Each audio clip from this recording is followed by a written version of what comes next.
What's up, guys? It's Dave here at GI Tactical. We're here with Michael and Bob Ross, and we're going to show you guys how to build the Classic Army microgun and set it up for either green gas or HPA, depending on which way that you guys go. Here in the States, most of you will probably do HPA, so we're going to make sure we cover that. Let's flip this camera around and get to work. First, let's make sure you guys have all your parts. Inside your box, you should find the microgun and the handle that Michael is currently fitting in place. It may take a little bit of motivation to seat properly. You'll also find a whole bunch of screws. You should have 1, 2, 3, 4, 5, 6, 7, 8 total screws, 4 long, 4 short. Your Tamiya to Dean's adapter, a bunch of these little guys, some Allen keys, and then to do HPA, you will need your quick disconnect. So Michael will take you through all the steps here. First things first, get the handle attached because it's easy. This is what you use those long screws for. You'll just take the included screwdriver and attach directly to the handle. We're gonna go ahead and fast forward through all this, and we'll show you guys what it looks like when it's done. All right, so as you can see, we've got the handle all attached here. It's nice and secure. Now we're gonna move on to attaching the grip. This part's really simple. You match up the colors. So this is how your trigger system connects to your electrical. So what you wanna do first is just connect each wire one by one. Make sure you have a good secure connection, and you slide that silicone tubing over the top. That's what keeps everything attached. If you guys start having electrical problems with your gun and it starts not firing for some reason, check these plugs. It's very similar to the plugs in a lot of other Classic Army guns, and 9 times out of 10 when there's an electrical issue, it's because one of these has come unplugged. It's less likely in the microgun because you'll have the handle screwed together, but it's still possible, so take a look.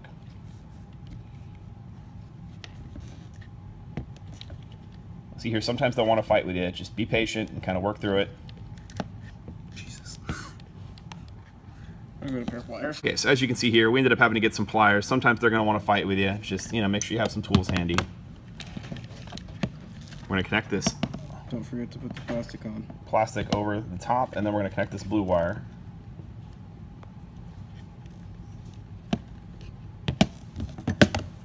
And again, resorting to the pliers. Sometimes it's just hard to do this with your fingers because they're tiny parts and they kind of hurt.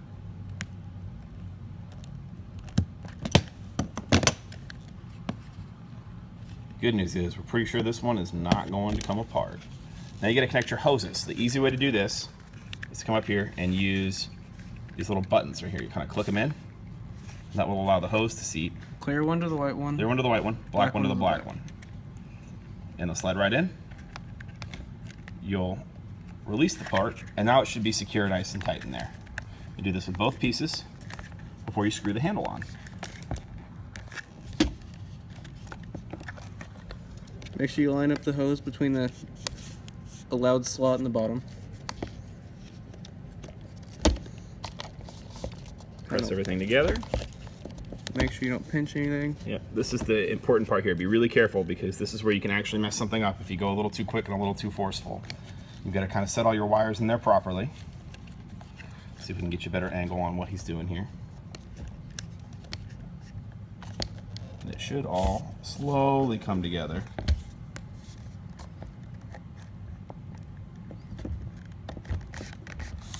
And there you have it. Once you've got it together, start inserting your screws. Again, in the interest of time, we're going to fast forward because we don't need to make you watch Michael screwing the minigun for the next 20 minutes. It's got kind of a pro tip for you here when you're installing these screws. If you install them in a hexagonal pattern, kind of like how you would do a tire rotation, you'll end up getting your grip on there much more evenly without it pulling to one side. And it'll just make sure that everything is set up a little bit more secure. So just a little bit of quick advice there for you guys. And we'll be back in just a second with this thing almost done. Just a few more steps to go. Oh, now that we've got your grip installed, we're going to install the Tamiya adapter. You just click the 2 little buttons there. There's your Dean's plug. You can go straight to Dean's if you'd like. However, it includes the Tamiya adapter, and because somebody's going to ask, we're going to show you. You plug it in like so, and you use an 11.1 volt battery. And from here, you point the gun in a safe direction. Make sure you don't hurt anybody. We already know it's clear. There's your safety on the back, and then you pull the trigger. And there you have it. So to set this thing up for green gas, you want to do the reverse. Unplug the battery first, flip the thing over. We'll leave the battery cable out for right now, but you may want to actually store that. And to release the hose right here, you'll do the same thing that you did to set it up in the grip in reverse. You'll just push the button in and pull the hose out. From here, you attach your quick disconnect on top the same way. Really, really simple. And now you're ready to go.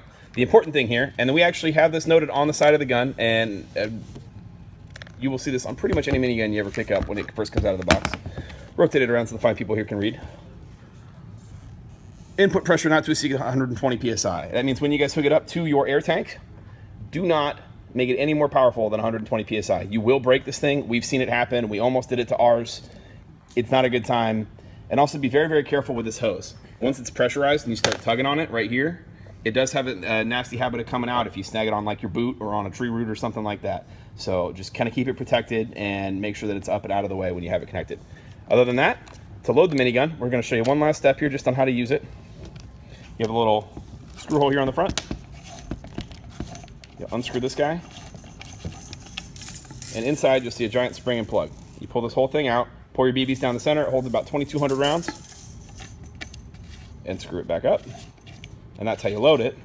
To adjust your hop up, you pull these locks out.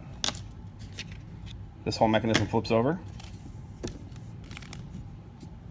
And you spool your barrels around and you will see tiny little holes in this little slot right here as the barrels rotate. I can't see the holes. I will tell you when to stop. Right there. So scroll back just a little bit.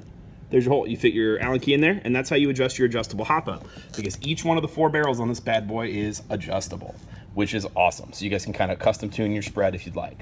But there you have it. That's the Classic Army micro gun in a nutshell, and hopefully you guys will snag one. We've got them available on Airsoft GI right now for a crispy $700, and they are pretty much ready to go outside of the box as long as you guys have got them set up for HPA, which is really easy to do, really simple. All the parts that you saw here were included in the box except for the pliers we used to affix those plugs and the battery. There you have it, guys. Is not going to fit. This is a Valken can of green gas, but it's the same standard size you'll find for most people who sell green gas in the States. It is not the correct size. So for all of you guys buying this in the States, make sure you guys are ready to go for HPA out of the box. You'll be all set. My name's Dave. This is Michael. That's Bob Ross, and we'll see you guys next time. Oh, hi, it's Ian from GI Tactical Texas, and today we're going to show you how to put together the minigun. Just read the flippin' manual!